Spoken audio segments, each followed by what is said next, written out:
चलो आज हम नया टॉपिक स्टार्ट करेंगे। नया टॉपिक आज स्टार्ट करेंगे हम, और वो टॉपिक होगा प्रिज्म। हम पढ़ाएंगे प्रिज्म, अब प्रिज्म के बारे में। प्रिज्म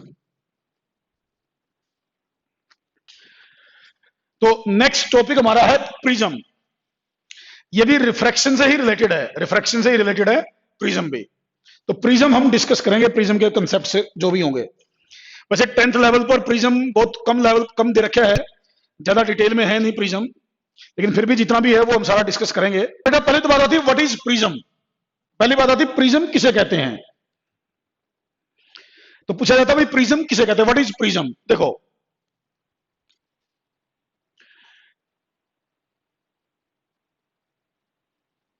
बेटा प्रिज्म में दो रिफ्रैक्टिंग सरफेस होते हैं, दो रिफ्रैक्टिंग सरफेस, और वो दो सरफेस आपस में पैरेलल नहीं होते। अगर हम दो रिफ्रैक्टिंग सरफेसेस को मिला दें जो आपस में पैरेलल ना हो, जो आपस में पैरेलल ना हो, तो that combination of two refracting surfaces which are not parallel to each other is called prism. The combination of, पहले डेफिनेशन लिख लें। आपसे पूछेगा what is the meaning of prism, तो आप लिख लें the combination of two plane refracting surfaces. पूरी डेफिनेशन लिखें, the combination of two plane refracting surfaces which are not parallel to each other is called prism. Definition लिख लें पहले, एक बार फिर समझाता हूं। एक तो छोटा मोटा पॉइंट आएगा, बताऊंगा बोर्ड में क्या आएगा, इसमें बोर्ड में क्या आएगा वो बताऊंगा, पहले एक बार सुन लो। तो आप लिख लें the combination of two plane refracting surfaces, the combination of two plane refracting surfaces which are not parallel to each other is called prism. दो रिफ्रैक्टिंग सरफेस का कॉम्बिनेशन जो आपस में पैरेलल ना हो, उस कॉम्बिनेशन को प्रिज्म कहते हैं। जैसे इसमें एक ये सरफेस है, एक ये सरफेस है। एक बार लाइट यहां पड़ेगी, आगे इंसिडेंट होगी तो यहां रिफ्रैक्शन होगा, यहां से लाइट बाहर जाएगी तो फिर यहां रिफ्रैक्शन होगा। तो एक रिफ्रैक्टिंग सरफेस इधर हो गया, एक रिफ्रैक्टिंग सरफेस इधर हो गया, तो ये दोनों सरफेस पैरेलल नहीं है, तो इस टाइप के कॉम्बिनेशन का नाम प्रिज्म है, इसको प्रिज्म बोला जाएगा। तो कॉम्बिनेशन, जैसे ये सरफेस कुछ यूं हो गए, इसको यूं समझ लो, प्रिज्म सबने देखी होगी वैसे तो, इस तरह के सरफेस हो गई हो, लाइट यहां पड़ी यहां से निकल गई, तो एक सरफेस ये हो गया, एक सरफेस ये होगा, these are not parallel to each other, तो इस कॉम्बिनेशन को हमने नाम दे दिया प्रिज्म, इसको प्रिज्म बोला गया। और इन सरफेसेस के बीच में ये जो एंगल होगा, ये एंगल, इसको बोलेंगे एंगल ऑफ प्रिज्म, इसको नाम दिया जाएगा एंगल ऑफ प्रिज्म। ये जो मैंने बना रखा है ये होगा बेस ऑफ द प्रिज्म, इसको बेस बोलेंगे हम, जो नीचे बना रखा है आपने, इसको बेस बोलेंगे। एक रिफ्लेक्टिंग सरफेस ये है, एक रिफ्लेक्टिंग सरफेस ये है। जैसे यहां लाइट आके टकराएगी, यहां से लाइट बाहर जाएगी, तो एक बार रिफ्लेक्शन यहां होगा, एक बार रिफ्लेक्शन यहां होगा, तो इस कॉम्बिनेशन को प्रिज्म कह सकते हैं।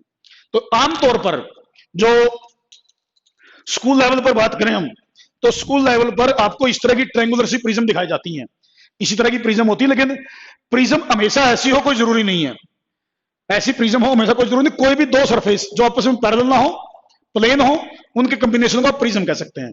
रूटीन में हम प्रिज्म ऐसे बनाएंगे, यूं दिखाएंगे प्रिज्म को इस तरीके से।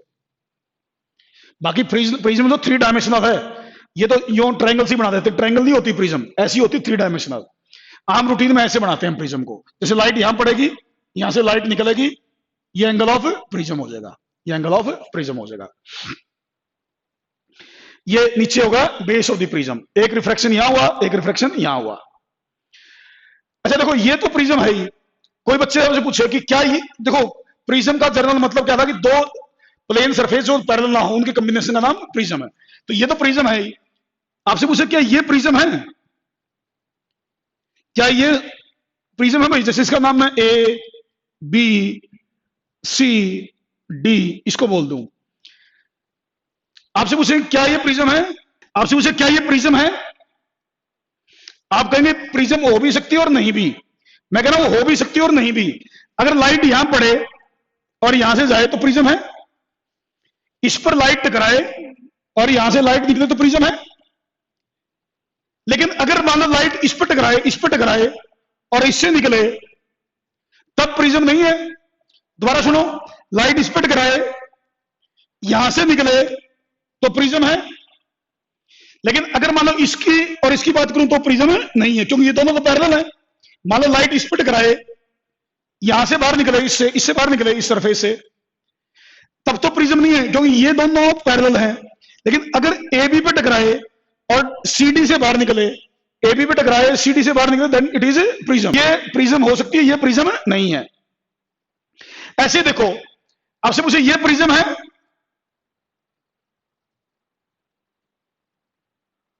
क्या ये प्रिज्म है? ये वाला डायग्राम बताओ, ये प्रिज्म है? सभी ने बोला है ये प्रिज्म नहीं है। सभी ने बोला है, एक दो को छोड़ दो, तो सभी कह रहे हैं ये प्रिज्म नहीं है। और मैं कह रहा हूं इट मे बी और may not be, it may be, it may not be. ये प्रिज्म हो भी सकती है और नहीं भी। It may act as prism और may not act as prism. ये प्रिज्म की तरह काम कर भी सकती है और नहीं भी। मैं कह रहा हूं हो भी सकती है और नहीं भी। कैसे, वो समझो।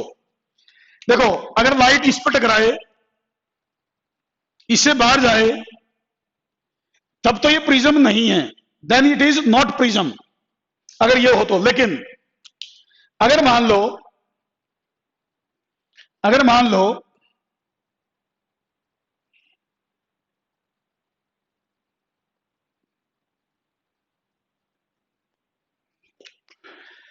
लाइट यहां से टकराए, यहां से निकले, तो दिस इज प्रिज्म।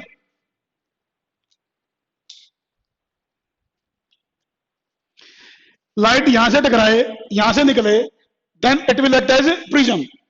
तो ये प्रिज्म के तौर पर एक्ट करेगी, क्योंकि ये सरफेस और ये सरफेस पैरेलल नहीं है। ये दोनों सरफेस पैरेलल नहीं है, तो ये एंगल 90 डिग्री है।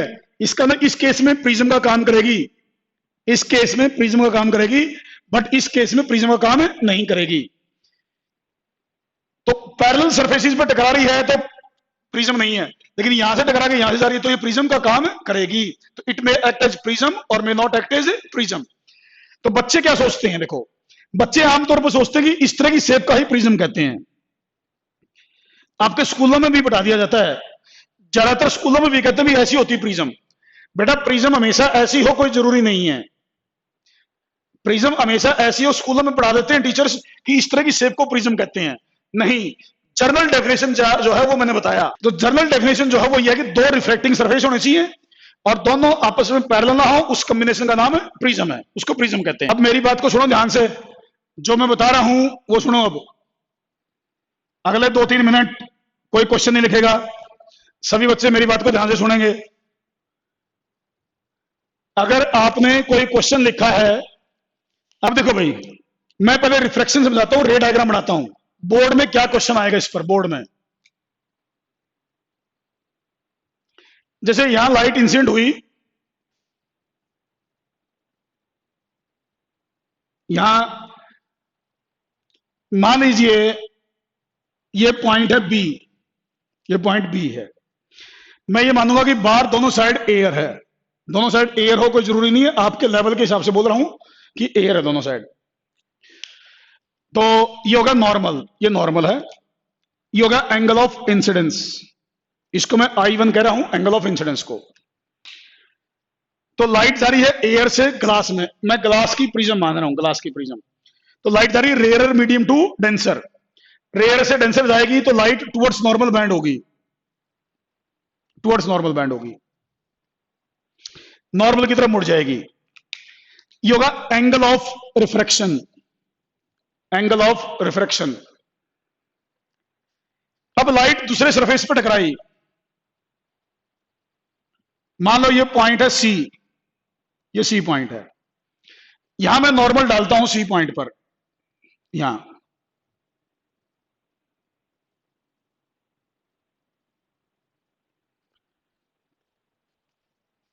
तो यहां पर ये जो एंगल है ये एंगल ऑफ इंसिडेंस होगा। मान लो ये एंगल है R2, ये एंगल R2। अब ये लाइट जा रही है denser to rarer, denser to rarer, तो ये अवे फ्रॉम नॉर्मल बैंड होगी, अवे फ्रॉम नॉर्मल बैंड होगी, क्योंकि डेंसर टू रेयर गई।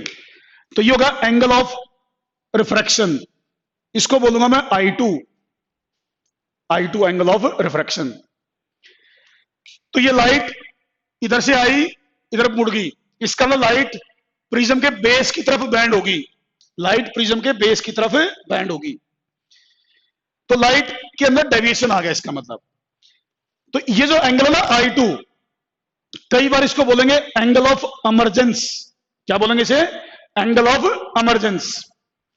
तो पहला क्वेश्चन तो यही आता है बोर्ड में, एक तो ये पूछ सकता है कि प्रिज्म पे लाइट इंसिडेंट हो, अगर प्रिज्म के ऊपर लाइट इंसिडेंट हो तो किस तरफ मुड़ेगी? तो प्रिज्म के बेस की तरफ, इसको बेस कहते हैं, बेस की तरफ बैंड हो जाएगी। तो ये लाइट का पाथ आपको दिखाना पड़ सकता है कि लाइट प्रिज्म पे इंसिडेंट हुई, किस तरफ वो डेविएट होगी। अब एक निकालना पड़ेगा इसमें angle of deviation, angle of deviation, angle of deviation. आप एडिंग डालो एंगल ऑफ डेविएशन। तो पहले आपको ये समझना है कि एंगल ऑफ डेविएशन क्या होता है, एंगल ऑफ डेविएशन का मतलब क्या है। बेटा एंगल ऑफ डेविएशन का मतलब है इनिशियल पाथ और फाइनल पाथ के बीच का एंगल। इनिशियल पाथ और फाइनल पाथ के बीच का जो एंगल होता है उसको एंगल ऑफ डेविएशन कहते हैं। तो ये इनिशियल पाथ है, ये फाइनल पाथ है, इन दोनों के बीच में जो एंगल होगा उसको एंगल ऑफ डेविएशन कहेंगे। तो आप क्या करो, इस लाइन को आगे बढ़ाओ, इनिशियल पाथ वाली लाइन को, इसको पीछे बढ़ाओ।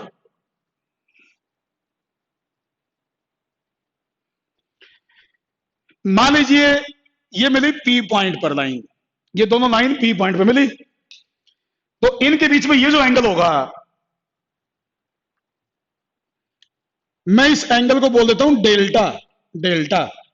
तो this is the angle of deviation. तो ये जो इनिशियल पाथ है, ये फाइनल पाथ है, तो ये एंगल ऑफ डेविएशन, ये एंगल ऑफ डेविएशन। अब हमारा काम है ये एंगल ऑफ डेविएशन निकालना, एंगल ऑफ डेविएशन निकालना। अब ये एंगल ऑफ डेविएशन निकालने के लिए अगले 2-3 मिनट अगर आपने ध्यान से नहीं सुना तो कुछ समझ में नहीं आएगा। मैं जो फार्मूला डिराइव करने जा रहा हूं ना, अगर आपने 2-3 मिनट ध्यान से नहीं सुना कुछ समझ में नहीं आएगा। और ये फार्मूला बहुत इंपॉर्टेंट है जो मैं फार्मूला डिराइव करने जा रहा हूं, NTSC के लिए, साइंस ओलंपियाड के लिए, या किसी और कंपटीशन टेस्ट के लिए बहुत इंपॉर्टेंट फार्मूला है। ध्यान से सुनना अगली 2-3 मिनट। मैं अब डेल्टा का फार्मूला डिराइव करूंगा, मेरा काम है डेल्टा निकालना, वो ध्यान से सुन लो। देखो पहले उसके लिए आप मुझे ये बताइए, मुझे जैसे डेल्टा निकालना है तो मुझे इस एंगल की जरूरत पड़ेगी, इस एंगल की, इस एंगल की, इस एंगल की जरूरत पड़ेगी। कोई बच्चा मुझे बता सकता है ये एंगल कितना होगा, ये एंगल कितना होगा? देखो भाई ये टोटल एंगल, जैसे ये एंगल I1 है, तो इधर ये टोटल एंगल, ये टोटल एंगल I1 होगा।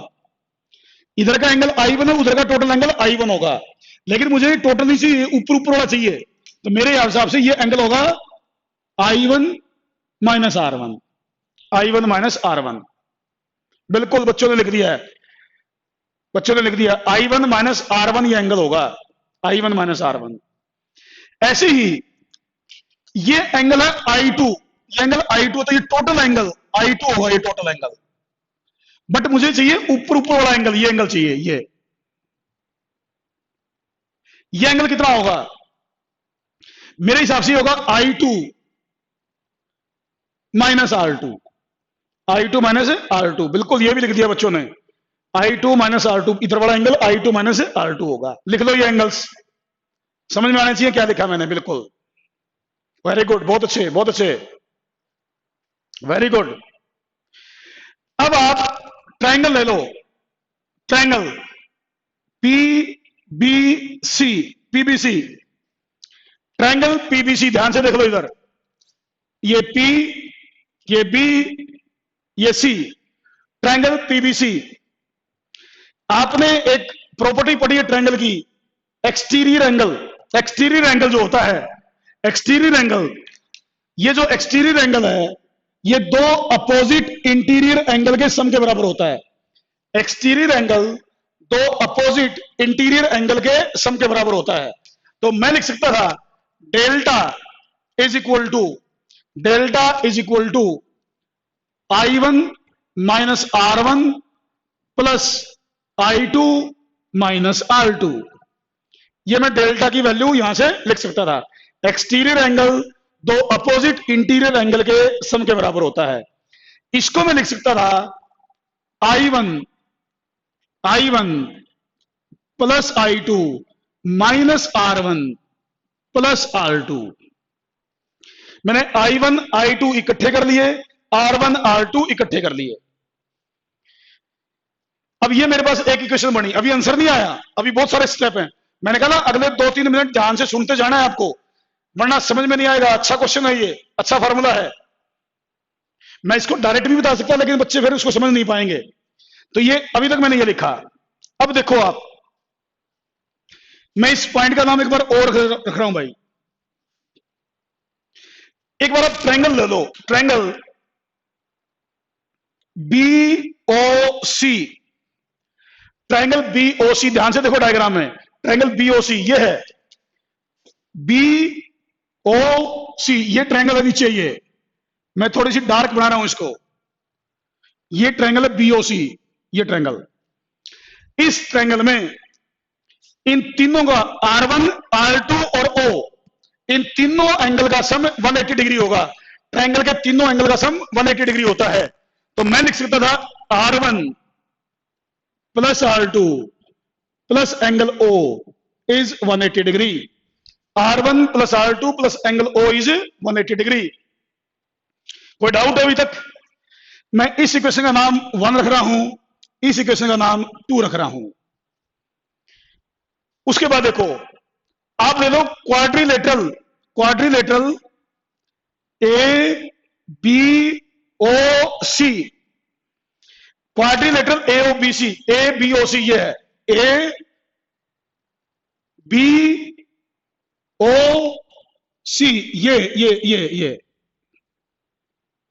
ये देखो,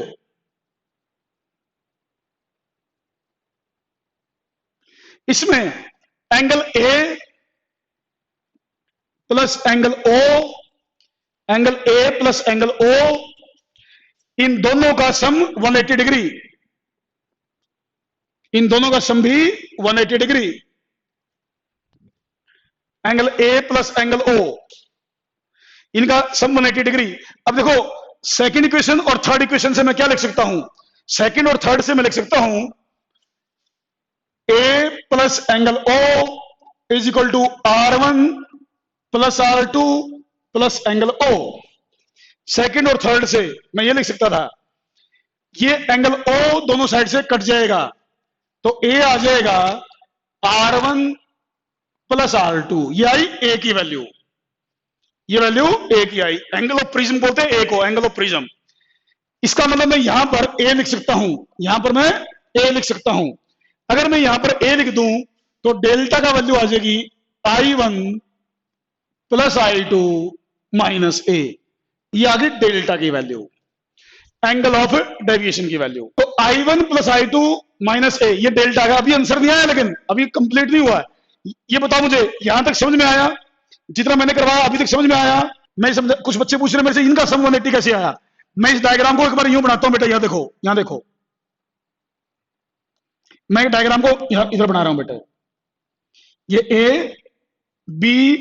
ABOC बेटा देखो, ये है नॉर्मल, तो ये एंगल था 90 डिग्री, ये वाला एंगल B वाला। ऐसे ये भी नॉर्मल था, ये वाली लाइन थी नॉर्मल, तो ये एंगल भी था 90 डिग्री। ये भी 90, ये 90, तो ये 180 हो गया। टोटल 360 होना है, टोटल 360 होना, तो इसका और इसका सम 180 बच गया। देखो ये एंगल 90, ये एंगल 90, क्योंकि नॉर्मल है, ये लाइन नॉर्मल है, ये लाइन नॉर्मल है।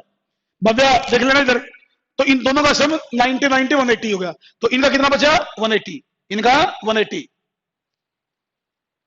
हाँ, एक साइक्लिक क्वाड्रिलेटरल की प्रॉपर्टी भी है, साइक्लिक क्वाड्रिलेटरल की प्रॉपर्टी भी इसमें देख लो। Got it? ओके बेटा, ओके। अब मैं आगे बढ़ता हूं, देखो, अब मैं आगे बढ़ता हूं। अगला पॉइंट काम का है, अगला ट्रिग्नोमेट्री की प्रॉपर्टी बता रहा हूं आपको। ट्रिग्नोमेट्री की प्रॉपर्टी जो फिजिक्स में कई जगह यूज होती है। जैसे आप लिखते हैं साइन थीटा, आप साइन थीटा लिखते हैं। मेरा ट्रिग्नोमेट्री की प्रॉपर्टी बता रहा हूं मैं, ये है तो ट्रिग्नोमेट्री, लेकिन ये फिजिक्स में यूज होती है। वो क्या प्रॉपर्टी है सुनो एक बार। वो प्रॉपर्टी ये है, आपको ये कहेगा if theta approaches zero, if theta approaches zero, इसका मतलब है if theta is very very small, if theta is very very small, theta approaches zero, theta के आगे एरो लगा दी, जीरो लिख दिया। क्या पढ़ेंगे इसे? If theta approaches zero. तो प्रॉपर्टी यह है कि theta is very very small then sine theta just equal to theta. अगर थीटा बहुत ही छोटा हो तो ट्रिग्नोमेट्री की प्रॉपर्टी है कि आप साइन थीटा की जगह थीटा लिख सकते हैं, साइन थीटा की जगह थीटा लिख सकते हैं। This is the formula in trigonometry. लेकिन ये तब लगता है when theta is very very small just approaches zero, ऐसी कंडीशन अगर आपको दे रखी हो तो। अगर आप इस बात को याद रख लेंगे ना तो +1 +2 में कई सारे अच्छे क्वेश्चन आएंगे जाके, जब आप फिजिक्स पढ़ोगे तो, जिसमें ये यूज होता है। अभी भी हमने इसका यूज करना है इसलिए मैंने बताया, अभी मुझे इसका यूज करना है इसलिए मैंने आपको ये बताया। तो अगर इसको याद रखना है आपने, इस कंडीशन को याद रखना है, ये यूज होती है। ये ट्रिग्नोमेट्री का फार्मूला है, मैंने अपनी तरफ से कुछ नहीं बताया, मैथमेटिकल फार्मूला है, ध्यान रखना चाहिए आप लोगों को। अब सुनो बेटा, आपने ये पढ़ा हुआ है refractive index of prism will be sine I1 by sine R1। क्या मैं रिफ्रैक्टिव इंडेक्स स्नेल्स लॉ के according sine I1 by sine R1 लिख सकता हूं? Refractive index of prism is sine I1 by sine R1। इसके बाद मैं condition लगाऊंगा if I1 approaches zero, R1 approaches zero, I1 approaches zero, R1 approaches zero. तो अगर मैं कंडीशन लगा दूं तो म्यू क्या लिख सकता हूं? Mu just equal to I1 by R1। तो मैं साइन I1 की जगह I1 लिख दूंगा, साइन R1 की जगह R1 लिख दूंगा। साइन I1 को I1 से रिप्लेस कर दूंगा, साइन R1 को R1 से रिप्लेस कर दूंगा। तो यहां से मेरे पास आ जाएगा I1 is equal to mu R1। ये I1 की वैल्यू मेरे पास आ जाएगी, ये मेरे पास I1 की वैल्यू आ जाएगी। ऐसे ही मैं म्यू को लिख सकता हूं sine I2 by sine R2। Mu can also be written as sine I2 by sine R2। इसमें भी मैं कंडीशन लगा दूं if I2 approaches zero, R2 approaches zero, तो मैं इसको लिख सकता था mu just equal to I2 by R2। और यहां से मेरे पास आ जाएगा I2 is equal to mu R2। ये I2 की वैल्यू आ जाएगी। ये I1 I2 की वैल्यू मैं इसमें पुट करूंगा, I1 I2 की वैल्यू, तो मेरे पास आ जाएगा delta is equal to mu R1 plus mu R2 minus A। मैं म्यू कॉमन ले लूंगा यहां से, तो delta is equal to mu R1 plus R2 minus A। और R1 प्लस R2 की जगह A लिख दूंगा, R1 प्लस R2 की जगह A लिख दूंगा, तो मेरे पास डेल्टा आ जाएगा म्यू A माइनस A।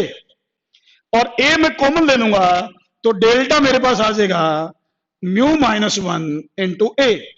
तो ये मेरा एंगल ऑफ डेविएशन बन जाएगा। अब ये मेरा कंप्लीट आंसर हो गया, ये मुझे चाहिए था भाई, ये चाहिए था मेरे को आंसर। अब बताओ कोई चीज मुश्किल है? आप खुद बताओ, क्या इसमें कोई चीज मुश्किल है? अगर हमें बेसिक कंसेप्ट आते हो तो। बेटा देखो, अगर आपको बिल्कुल बेसिक पढ़ना है, बिल्कुल स्कूल लेवल से भी नहीं, बस स्कूल लेवल का ही बोलो, तो आप इस फार्मूले को याद कर लो, इस फार्मूले को याद कर लो, फिर तो बिल्कुल बेसिक पढ़ना है तो। लेकिन अगर आपको डिटेल में चीजें पूछनी है, आपका एम किसी भी टेस्ट में कोई भी क्वेश्चन पूछा जाए, आपको ये लगना चाहिए कि मुझे सारे क्वेश्चन मेरे से निकलने चाहिए, कोई क्वेश्चन ना बचे, तो आपको ये सारी बातें पता होनी चाहिए। आमतौर पर बच्चे क्या करते हैं, ये पढ़ लेते हैं। ये टीचर भी हो सकता है क्लास में बता दे आपको, टीचर हो सकता है स्कूल में टीचर भी बता दे आपको, लेकिन कई बार क्वेश्चन इनसे रिलेटेड आ जाते हैं, इनसे रिलेटेड आ जाते हैं, बीच वाले क्वेश्चन आ जाते हैं, इनसे रिलेटेड आ जाते हैं। अगर ये सब चीजें पूछ लेगा तो फिर आप क्वेश्चन को अटेम्प्ट नहीं कर पाओगे। इसलिए मैंने पूरा आर्टिकल करवा दिया आपको कि कहीं से भी कुछ पूछ ले इस टॉपिक से रिलेटेड, केवल लास्ट वाले फार्मूले से रिलेटेड नहीं, बीच में से भी कोई चीज पूछेगा तो आप क्वेश्चन को अटेम्प्ट कर देंगे।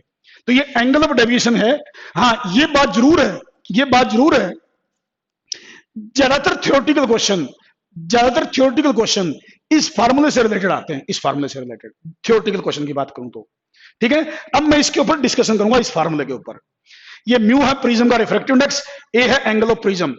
तो एंगल ऑफ डेविएशन देखो, ये फार्मूला कब लगता है, जैसे ज्यादातर थ्योरेटिकल क्वेश्चन में ये यूज होगा। ये तो याद रखना ही रखना है, लास्ट वाला फार्मूला तो, लास्ट वाला तो भूलना ही नहीं आपने। अब लिखिए, factors on which angle of deviation depends. इसका आंसर देखिए, factors on which angle of deviation depends. पहला लिखिए, factors on which angle of deviation depends. तो पहला पॉइंट लिखिए, angle of deviation depends on, angle of deviation depends on angle of incidence. अब लिखिए, angle of deviation depends on angle of incidence. लिख लिया हुआ है तो angle of deviation angle of incidence पर डिपेंड करेगा। दूसरा पॉइंट लिखिए, angle of deviation depends on, angle of deviation depends on nature of, angle of deviation depends on nature of material of prism. Angle of deviation depends on nature of material of the prism. मतलब prism किस material की बनी है, glass की बनी है या किसी और चीज की बनी है। ग्लास भी अलग अलग टाइप के होते हैं, तो मटेरियल किस टाइप का है, nature of material of the prism. लिख लिया। तीसरा पॉइंट लिखिए, angle of deviation depends on, angle of deviation depends on wavelength material से। मतलब किस चीज की बन रही है भाई, मटेरियल का मीन क्या होता है? और अरे भाई, प्रिज्म किस चीज की बन रही है, ग्लास की है या किसी और चीज की है, ग्लास किस टाइप का है। इस angle of deviation depends on wavelength of the light used. Angle of deviation depends on wavelength of the light used. Light की वेवलेंथ क्या है, मतलब कौन सी लाइट आपने यूज की है, आपने कौन सी लाइट यूज की है। आपने रेड लाइट डाली है, आपने ब्लू लाइट डाली है, आपने येलो लाइट डाली है, आपने वायलेट लाइट डाली है, उसके हिसाब से भी एंगल ऑफ डेविएशन अलग अलग होगा। एंगल ऑफ डेविएशन वेवलेंथ के हिसाब से भी चेंज होता है। उसके बाद लिखिए, नेक्स्ट पॉइंट लिखिए, angle of deviation depends on angle of prism. Angle of deviation depends on angle of prism. जैसे मैंने फार्मूले में ए लिखवा रखा है, ए है एंगल ऑफ प्रिज्म, तो ए के ऊपर भी एंगल ऑफ डेविएशन डिपेंड करेगा। तो एंगल ऑफ इंसिडेंस हो गया, मटेरियल की नेचर होगी, लाइट की वेवलेंथ होगी, और भैया एंगल ऑफ प्रिज्म। 4 फैक्टर्स पर एंगल ऑफ डेविएशन डिपेंड करेगा। ये 4 फैक्टर हैं जिनके ऊपर एंगल ऑफ डेविएशन डिपेंड करेगा। ये याद रहेगा मेरे ख्याल से। अब तो अब देखो भाई, अब इसके हिसाब से एक पॉइंट बताना मुझे। आपने बताया मेरे को angle of deviation is equal to mu minus 1 into A. Angle of deviation is equal to mu minus 1 into A. लेकिन एक फार्मूला हमने पढ़ा था, mu is equal to A plus B over lambda square plus C over lambda की power 4। ये formula हमने पढ़ा हुआ था। म्यू जो है वो वेवलेंथ पर डिपेंड करता है, म्यू जो है वो वेवलेंथ पर डिपेंड करता है। ठीक, तो म्यू वेवलेंथ पर डिपेंड करता है। आपको पता है रेड कलर की वेवलेंथ मैक्सिमम होती है। रेड कलर की वेवलेंथ विजिबल लाइट में रेड कलर की वेवलेंथ मैक्सिमम होती है। तो इसके अंदर रेड कलर के लिए म्यू मिनिमम होगा, रेड कलर के लिए म्यू मिनिमम होगा विजिबल लाइट में। वायलेट कलर की वेवलेंथ मिनिमम होती है, वायलेट कलर की वेवलेंथ मिनिमम होती है, तो म्यू मैक्सिमम होगा। तो वायलेट कलर के लिए म्यू मैक्सिमम होगा, रेड कलर के लिए म्यू मिनिमम होगा, वायलेट कलर के लिए म्यू मैक्सिमम होगा। प्रिज्म के ऊपर व्हाइट लाइट डालोगे, व्हाइट लाइट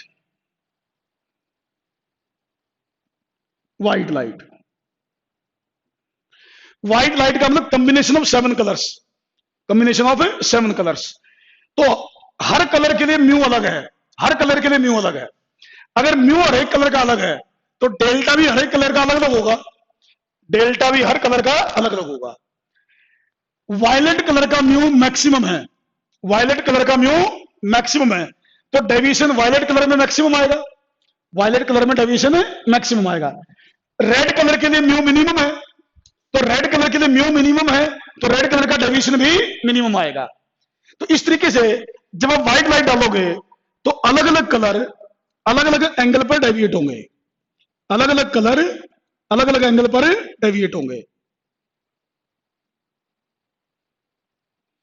वायलेट कलर सबसे ज्यादा एंगल पर डेविएट होगा, रेड कलर सबसे कम एंगल पर डेविएट होगा, और इस तरीके से बाकी सारे कलर भी अकॉर्डिंग टू देयर वेवलेंथ अलग अलग एंगल पर डेविएट हो जाएंगे। 4 5 6 7 ये सातों कलर अलग अलग एंगल पर डेविएट होंगे, सबसे ज्यादा डेविएट वायलेट कलर होगा, उस सबसे कम डेविएट रेड कलर होगा। ये विबग्योर की फॉर्म में,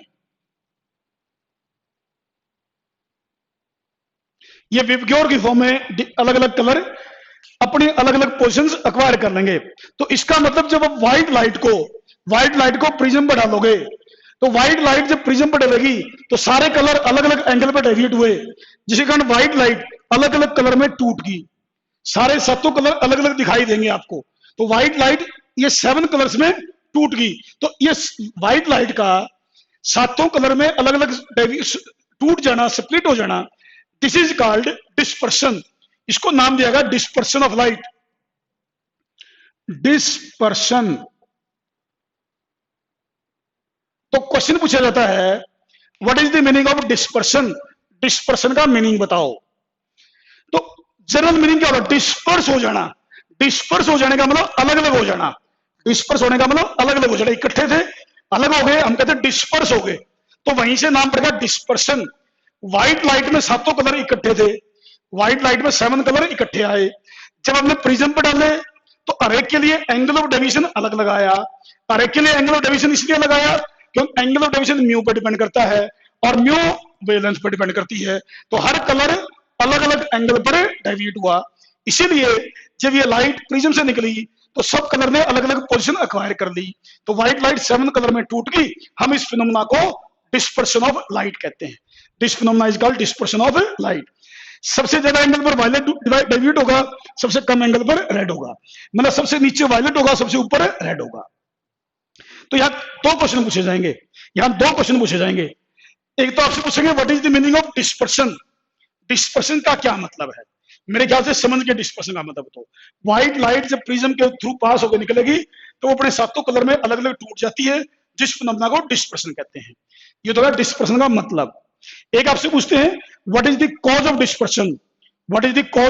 डिस्पर्शन, लाइट सातों कलर में क्यों टूटी। तो लाइट के 7 कलर में टूटने का रीजन क्या है, वो ये है कि भी हर कलर के लिए एंगल ऑफ डेविएशन अलग लगाएगा, क्योंकि एंगल ऑफ डेविएशन म्यू पे डिपेंड करता है और म्यू वेवलेंथ पर डिपेंड करती है, इसीलिए हर एक कलर अलग अलग एंगल पर डेविएट होगा, इसलिए व्हाइट लाइट 7 कलर में टूट गई। तो ये होगा भाई डिस्पर्शन क्या है और डिस्पर्शन का कॉज क्या है। मेरे ख्याल से आपको समझ में आया होगा कि what is dispersion and what is the cause of dispersion. आया समझ में भाई, समझ में आया कि नहीं आया बोलो। बेटा एंगुलर डिस्पर्शन को मैं थीटा से रिप्रेजेंट करूंगा, तो एंगुलर डिस्पर्शन का मतलब क्या है, एंगुलर डिस्पर्शन का मतलब है angle of deviation of violet colour minus angle of deviation of red colour. देखो एंगुलर डिस्पर्शन, तो एंगुलर डिस्पर्शन का मतलब है deviation of violet colour minus deviation of red colour. Deviation of violet colour minus deviation of red colour, इन दोनों का जो difference है इसको बोलेगा एंगुलर डिस्पर्शन। देखो वायलेट कलर का डेविएशन होगा mu violet minus 1 into A. ये जो फॉर्मूला है इसमें डेल्टा वायलेट के लिए म्यू वायलेट लिख दूंगा, वी का मतलब वायलेट के लिए। ऐसे delta red mu violet mu red minus 1 into A, mu red minus 1 into A. Violet के लिए लिखो ना वायलेट का म्यू, रेड के लिए रेड का म्यू। तो deviation sorry angular dispersion mu violet minus 1 into A minus mu red minus 1 into A. अब इस ब्रैकेट को खोलो, इनको सब्ट्रैक्ट करो, सब्ट्रैक्ट करके मुझे आंसर बताओ इसका, सब्ट्रैक्ट करके मुझे इसका आंसर बताओ क्या आएगा। बताइए मुझे इसका सब्ट्रैक्ट करके आंसर क्या आएगा। इसका आंसर आएगा mu violet minus mu red into A, ये इसका आंसर आएगा। Very good. तो ये मैं समझ लूं कि एंगुलर डिस्पर्शन कोई आपसे पूछेगा तो आप बता देंगे। देखो रेड और वायलेट जो कलर है ना, रेड और वायलेट जो कलर है इनको कहा जाता है एक्सट्रीम कलर्स। क्या कहा जाता है इनको? Extreme colours. एक सबसे नीचे वाला, एक सबसे ऊपर वाला। तो जो दो एक्सट्रीम कलर है ना, एक्सट्रीम कलर जो है डिस्पर्शन के हिसाब से, डिस्पर्शन के हिसाब से इनके एंगल ऑफ डेविएशन का डिफरेंस, इनके एंगल ऑफ डेविएशन का डिफरेंस एंगुलर डिस्पर्शन बोल दिया गया। ठीक, ओके, क्रिस्टल क्लियर? ठीक है बेटा। अब एक चीज देखो, ये बताओ व्हाइट लाइट में, आप जवाब दे मुझे, व्हाइट लाइट में मीन कलर कौन सा माना जाता है? मीन कलर बोलते हैं येलो कलर को। Very good, very good, very good, बहुत अच्छे, इसका मैं बच्चों को याद है। तो बेटा देखो डेविएशन फॉर येलो कलर वो बनेगा mu yellow minus 1 into A. ये येलो कलर का डेविएशन बनेगा, ये येलो कलर का डेविएशन बनेगा। हाँ लिख दिया बच्चों ने, येलो कलर को मीन कलर माना जाता है व्हाइट लाइट में। तो बेटा एक होती है dispersive power, dispersive power of prism, dispersive power of prism. अब डिस्पर्सिव पावर क्या है बेटा? देखो डिस्पर्सिव पावर को हम ओमेगा से रिप्रेजेंट करते हैं, डिस्पर्सिव पावर को हम ओमेगा से रिप्रेजेंट करते हैं। ये जो डब्ल्यू जैसा ना, डब्ल्यू जैसा, इसको फिजिक्स में बोलते हैं ओमेगा। क्या बोलते हैं इसे? ओमेगा। ओमेगा एक सिंबल है, ये एक सिंबल है। जैसे अल्फा बीटा गामा सिंबल होते हैं ना, वैसे ओमेगा एक सिंबल है। डिस्पर्सिव पावर के लिए सिंबल यूज करेंगे। तो ये क्या होता है? डिस्पर्सिव पावर क्या है? डिस्पर्सिव पावर होती है angular dispersion, angular dispersion by mean deviation, angular dispersion by mean deviation. बड़ा है ओमेगा, ओके। तो एंगुलर डिस्पर्शन को मीन डेविएशन से डिवाइड कर दो तो उसको बोलेंगे dispersive power, that is called dispersive power. तो देखो डिस्पर्सिव पावर यहां से क्या बनेगी, या angular dispersion mu violet minus mu red into A, और मीन डेविएशन येलो वाला, मीन डेविएशन होगा येलो वाला, mu yellow minus 1 into A से ए कटेगा तो डिस्पर्सिव पावर आई mu violet minus mu red over mu yellow minus 1। तो ये डिस्पर्सिव पावर का फार्मूला है, ये डिस्पर्सिव पावर का फार्मूला है। तो एक तो पूछा जाता है एंगुलर डिस्पर्शन और एक पूछी जाती है डिस्पर्सिव पावर। तो ये डिस्पर्सिव पावर प्रिज्म के मटेरियल की नेचर पर डिपेंड कर, लिख लो dispersive power depends on, dispersive power depends on nature of material of the prism, dispersive power depends on nature of material of the prism. हाँ जी, बाइनोकुलर में use होती है, ठीक है, बिल्कुल यूज होती है। वो केस बेटा 12th में आएगा प्रांशु, तेरे वाला जो क्वेश्चन है ना, ये उल्टा हो जाएगा डेविएशन, फिर डेविएशन उल्टा हो जाएगा प्रांशु। ये +2 में आता बेटे, +1 में 10th में नहीं आता जो तुम पूछ रहे हो। मीडियम डेंसर हो सकता है लेकिन वो केस +2 में डिस्कस किया जाता है, +2 में प्रिज्म और ज्यादा डिटेल में आती हैं। तो मैं ये उम्मीद करता हूं कि जो आज मैंने बताया आपको, एंगल ऑफ डेविएशन क्या है, डिस्पर्शन क्या है, एंगुलर डिस्पर्शन क्या है, डिस्पर्सिव पावर क्या है, ये आपको समझ में आई सारी चीजें। ये फॉर्मूले अगर ध्यान रह जाए, याद रह जाए तो अच्छी बात है।